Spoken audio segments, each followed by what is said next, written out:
भजनों के कार्यक्रम में भजन कई तरह के होते हैं। चेतावनी भजन अलग होते हैं,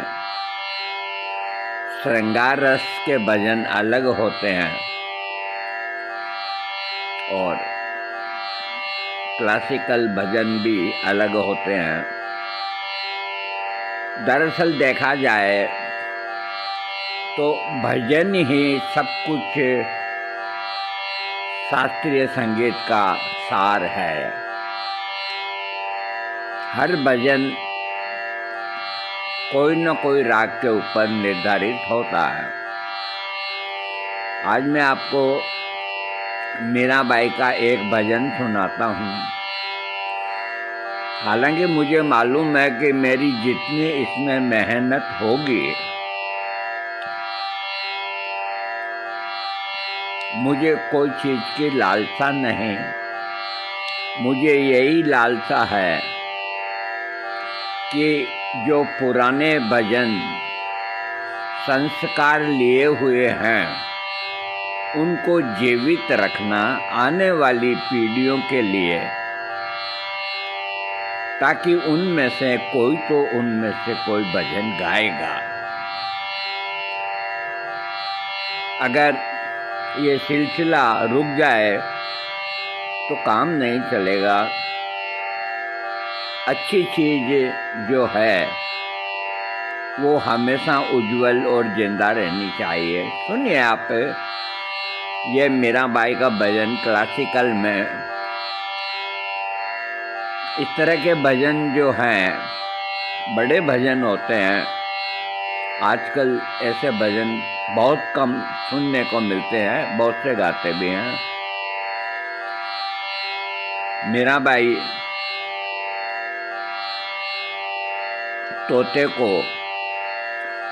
तोते का उपनाम सुआ होता है, सुआ। तो उसको संबोधित करके कहती है, बोले सुआ राम राम। के सुआ, तू राम का नाम बोलना सीख। बोले सुआ राम राम, मीठी मीठी वाणी रे। बोले सुआ राम राम, के मीठी मीठी वाणी रे, की मीठी मीठी वाणी रे। बोले सुआ राम राम। मीराबाई कहती है कि तू बोलना सीख और राम का नाम ही बोलना सीख। मीठी मीठी वाणी रे, बोले सुआ राम राम। प्यारी प्यारी वाणी रे, बोले सुआ राम राम। के मीठी मीठी वाणी रे, चोखी चोखी वाणी रे। बोले सुआ राम राम, ए मीठी मीठी वाणी रे। बोले सुआ राम राम।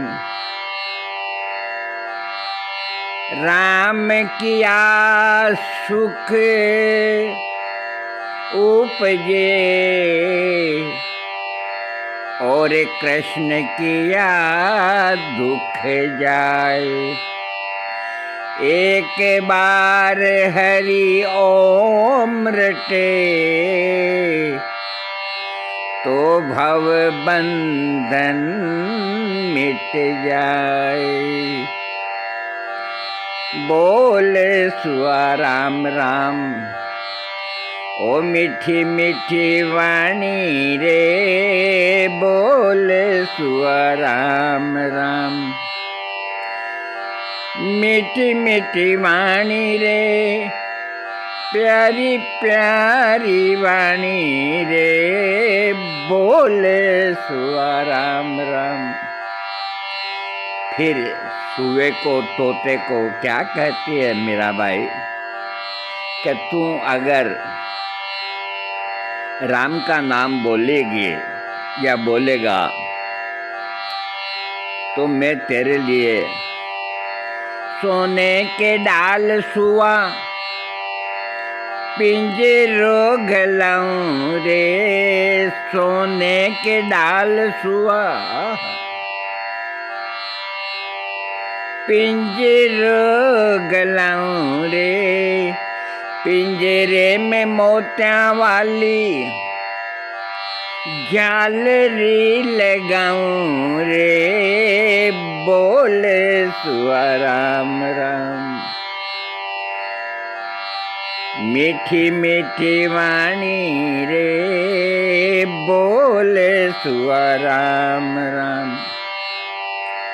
कि सोने की डाली के ऊपर तेरा पिंजरा लगा दूं मैं, और पिंजरे के अंदर मोतियों की माला सजाऊं, बाहर चारों तरफ झालरी लगाऊं, बाकी तू सुआ राम नाम बोल। सोने के डाल सुआ पिंजरो गलाऊं रे, सोने के डाल सुआ पिंजरो गलाऊं रे, पिंजरे में मोतियां वाली झालरी लगाऊं रे, बोले सुआ राम राम। ओ मीठी मीठी अच्छी अच्छी प्यारी प्यारी वाणी रे, बोले सुआ राम राम। लेकिन तू राम का नाम बोल। आगे मीरा क्या कहती है? चंपा के डाल सुआ हिंडोरो गलाऊं रे, चंपा के डाल सुआ हिंडोरो गलाऊं रे। हिंडोरो कहते हैं झूले को। चंपा एक बहुत ही खुशबूदार पेड़ होता है, उसमें जो फूल लगते हैं चंपा के फूल, शायद आजकल के पीढ़ी ने तो देखे ही नहीं होंगे, हमने देखे हैं तो कम से कम 100 फुट दूर से ही पता लग जाता है कि यहाँ आसपास चंपा का, उसको कई लोग नाग चंपा भी कहते हैं, उसके जैसे ऐसे ऐसे फूल बड़े होते हैं। एक वो मसाला होता है चाय का, चक्र फूल, उसी आकार के फूल होते हैं चंपा के। तो चंपा का वृक्ष जो होता है बहुत पुराना होता है और बहुत ही लंबी आयु का होता है, कहीं कहीं मिल जाता है देखने को। चंपा के डाल सुआ हिंडोरो गलाऊं रे, हिंडोरे बिठा में थाने हाथ शू हिंडाऊं रे, बोले सुआ राम राम। लेकिन तू राम राम बोल। चंपा के डाल पे तेरा मैं पिंजरा लगा दूं और मैं अपने हाथ से उसको हिलाऊंगी, तेरे को झुलाऊंगी, लेकिन राम राम बोल तू। चंपा के डाल सुआ हिंडोरो गलाऊं रे, हिंडोरे बिठा में थाने हाथ शू हिंडाऊं रे, बोले सुआ राम राम। मीठी मीठी अच्छी अच्छी वाणी रे, बोले सुआ राम राम। मीराबाई आगे क्या कहती है? सुआ को, तोते को खूब लालच देती है उसका दिल खुश करने के लिए। कि मैं तेरे लिए सब कुछ करूंगी, सारी सुविधा जुटाऊंगी, तुझे बहुत प्यार दूंगी, लेकिन तू राम का नाम बोल। आगे मीराबाई क्या कहती है? गिरते मिठाई सुआ लापसी बनाऊं रे, आंवले रो रस तन गोल गोल पाऊं रे, बोले सुआ राम राम, लेकिन तू राम नाम बोल। देखो आयुर्वेद कितना महान है, जो भजनों के अंदर भी इसका जिक्र किया है संतों ने कि आंवले का रस तेरे को पिलाऊंगी, यानी कि आंवले के रस के अंदर कितनी शक्ति होती है, और तुझे लापसी बनाऊंगी। लापसी आजकल तो लड़के जानते ही नहीं है लापसी क्या होती है। लापसी गुड़ के अंदर बनती है चावल से, और एक ऐसा मीठा खाना बनता है जो इतना निरोगा होता है जिसकी कोई हद नहीं। आजकल की तो बहू बेटियां कोई लापसी कभी बनाती है तो थोड़ी हम खा लेते हैं, और जो नई जनरेशन है, नई पीढ़ियां आई है, इसे जानती नहीं है कि लापसी क्या होती है, असली घी क्या होता है।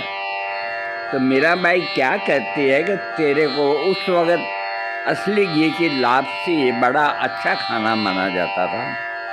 गिरते मिठाई सुआ लापसी बनाऊं रे, आंवले रो रस तन गोल गोल पाऊं रे, बोले सुआ राम राम।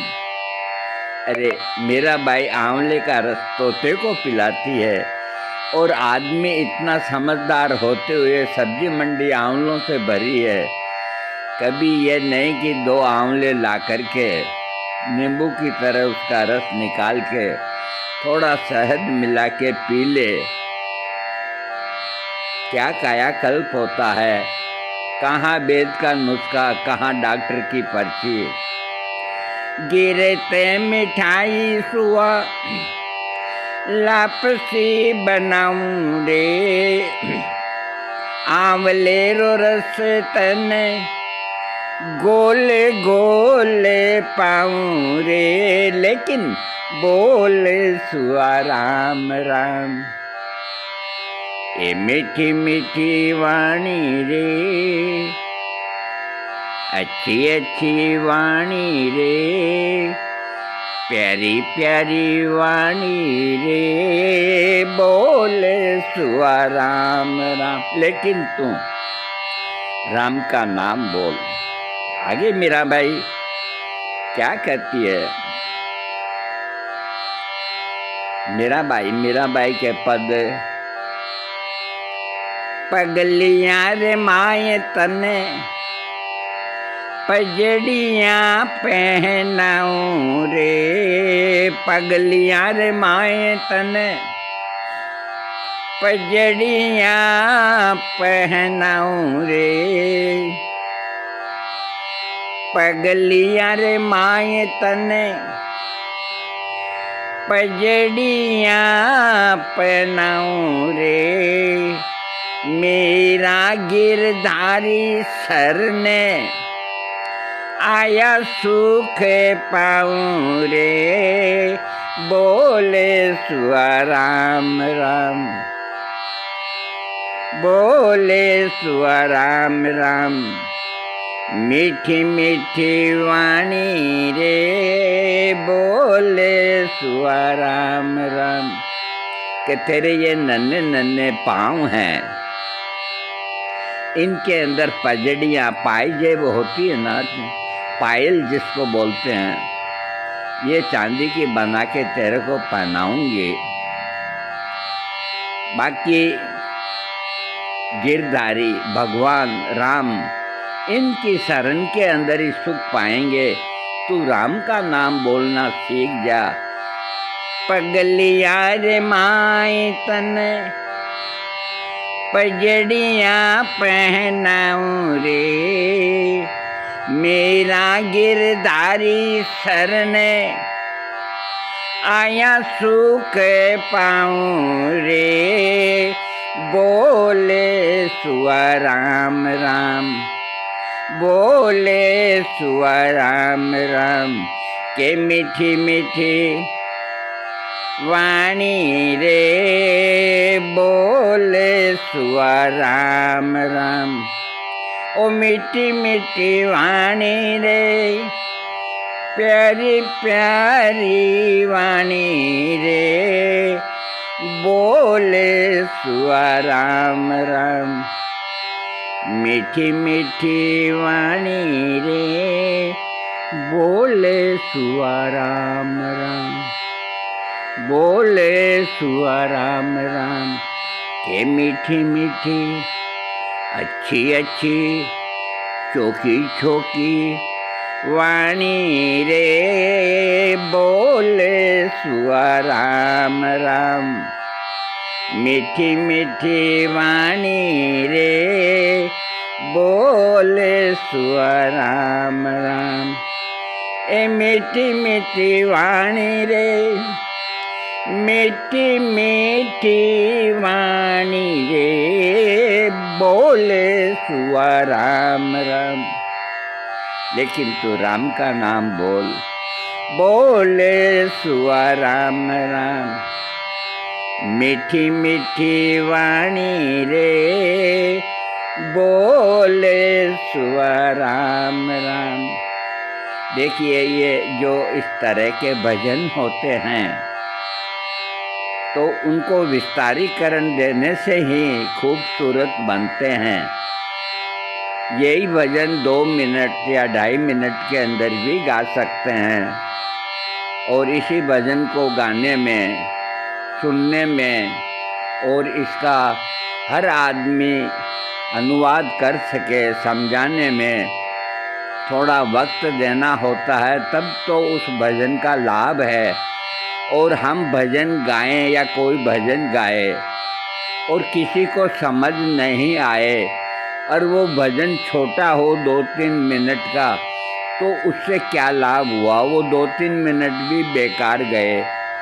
और जो ये भजन 18 मिनट का हो रहा है और हर एक के समझ में आता है, तो ये हमारी जो मेहनत है ये हम सफल समझते हैं।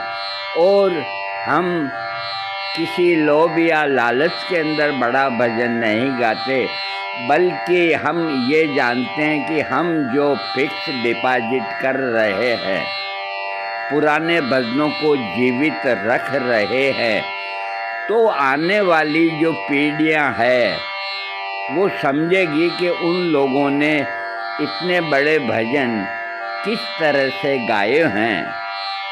क्योंकि आने वाला वक्त इतना नाजुक है कि आदमी 1 मिनट में ही भजन गा लेगा, 1 मिनट में भोजन कर लेगा, 1 मिनट में सब कुछ कर लेगा। हम देखते हैं कि जो आजकल के नए लड़के हैं, आए हाथ में थाली ली, जूते मोजे पहने, खोले नहीं और बैठ गए और 2 मिनट के अंदर खा कर के लग गए। अरे 2 रोटी के लिए इंसान जीता है, 2 रोटी के लिए इंसान कट मरता है, 2 रोटी कमाने के लिए वो उचित अनुचित जैसा भी कार्य करता है। और उसी 2 रोटी को शांति से नहीं खा सकता। जूते खोलो, मोजे खोलो, हाथ धो, साबुन से कुल्ली करो, आसन लगाओ या कुर्सी पे बैठो और खूब आनंद से गाना लगाओ, कोई भजन लगाओ और एक एक ग्रास को 32 बार चबा चबा के खाओ, तब आदमी निरोगा रहता है। निरोगा रहने के तो सब साधन आप लोगों ने बंद ही कर दिए। कोई कितनी भी अच्छी चीज आपको परोसे और आपका खाने का सलीका ही ठीक नहीं, कभी 9 बजे, कभी 2 बजे, कभी 7 बजे, कभी 8 बजे, कभी ठूस के खा लिया, कभी कम खा लिया। अरे इंसान पैदा खाने के लिए ही हुआ है। शाम को चिड़िया उड़ करके अपने घोंसले में आ जाती है, पेड़ पे आ जाती है। वो भूखी है तो आएगी, वो पेट भरा है तो भी आएगी, क्योंकि उसे मालूम है कि अब सांझ का समय हो गया है, भटकने का नहीं, अपने स्थान पे चलो। अरे आदमी इन पक्षियों से भी शिक्षा ले सकता है, इन पशुओं से भी शिक्षा ले सकता है, लेकिन एक इंसान को भगवान ने दिमाग दिया है तो उसके दिमाग में खुरापात ही खुरापात भरी हुई है। इसको बाहर निकालो, 2 मिनट ही भगवान का भजन करो। अरे ईश्वर की 2 मिनट ही उपासना करो। 2 मिनट में आप नमाज पढ़ो, बहुत प्यार से पढ़ो, कैसे न कैसे मालिक से जुड़ो, और जुड़ो मोहब्बत के साथ जुड़ो। ये नहीं कि चलते फिरते ही जुड़ गए। मोटरसाइकिल पे जाते हैं, कोई मंदिर आ गया तो यूँ सैल्यूट मार के निकल जाते हैं। ये कोई संस्कृति है? संस्कृति ये सिखाती है कि आप उतरिए, जूते खोलिए, वहाँ टोंटी लग रही है, हाथ धोइए, भगवान का वो घंटा बजाइए, हाथ जोड़ के फिर जाइए। इसको कहते हैं मंदिर में जाके दर्शन करना। और मंदिर वाले भी आजकल बड़े आधुनिक हो गए, वो ऑटोमेटिक लगा देते हैं ढोल, और वो बजता रहता है, अड़ोसी पड़ोसियों के कान फटते रहते हैं। अरे ये कोई सत्संग नहीं, ये कोई भगवान की आरती नहीं, ये कोई भक्ति नहीं। तुम 2 मिनट खड़े होकर के ही प्रार्थना कर लो। 2-4 आदमी भी इकट्ठे नहीं होते हैं आरती के वक्त के अंदर, तो फिर ये किराए के इस तरह के दंड फंड करते हैं। ये झूठा दिखावा ना करो, प्रभु से लगन लगाओ, मालिक से लगन लगाओ, तुम्हारा जीवन सफल होगा। और तुम्हारा देखा देखी तुम्हारे बच्चे पोते, तुम्हारे भाई बंधु, वो तुमसे कुछ सीखेंगे। क्या यही सीखेंगे तुम्हारे से? गोलगप्पे खाया है, छोले भटूरे खाया है? नहीं नहीं नहीं। अपनी संस्कृति को पहचानो, सनातन धर्म को पहचानो कि वो कितना महान है, वो कितना उज्जवल है। उसके झंडे के नीचे संसार का हर एक कोना समा जाता है, क्योंकि सनातन के अंदर वो सारी चीज़ें हैं जो पृथ्वी पे जो जीव और इंसान जो भी पैदा हुए हैं उनको उसकी आवश्यकता है। इसलिए सनातन महान है, और सनातन से ही आयुर्वेद निकला है। यहाँ भी वही जड़ी बूटी से इलाज होता है, और साउथ अफ्रीका के लोग जंगल में रहते हैं, वो भी जड़ी बूटी से ही इलाज करते हैं। तो अपनी संस्कृति जो है उसका कोई सानी नहीं, उसका कोई मुकाबला नहीं, उसका कोई जवाब नहीं। अपनी संस्कृति को मत भूलो। आज से कुछ समय पहले हमारे मुसलमान भाई, उनके नाम हुआ करते थे, हमारे मित्र थे, अल्लाह के प्यारे हो गए। एक थे मांगी लाल जी सिलावट, धोती पहनते थे, कुर्ता पहनते थे, कोई कह ही नहीं सकता था ये मुसलमान। और हमारी सत्संग होती तो उनको भजन गाने का शौक था, मीरा के भजन गाते, कृष्ण के गाते, माथे पे पगड़ लगाते, धोती पहनते। आज वो कहाँ गए? उन्हीं की पीढ़ियाँ आज क्या हाई फाई हो गई, ऐसा क्या हो गया? सब भाई भाई की तरह क्यों नहीं रह सकते? आपस के अंदर मिलजुल के क्यों नहीं रह सकते? अगर तुम संगठित रहोगे तो कोई भी तुम्हारी ओर कुदृष्टि नहीं डालेगा, तुमको लूटने की कोशिश नहीं करेगा। अपना अपना बचाव करना सीखो, दूसरों के भरोसे ना रहो। तुम्हारी ताकत ही तुम्हारा साथ देगी, और तुम्हारी भक्ति तुम्हारी भक्ति तुम्हारा मार्ग दर्शाएगी कि तुम इधर चलो, तो जिंदगी के अंदर कभी डिफीट नहीं खाओगे। और ये मेरा मतलब कभी नहीं है कि दिन भर तुम राम राम ही करो, कोई धर्म लगेगा, ऐसा कुछ नहीं।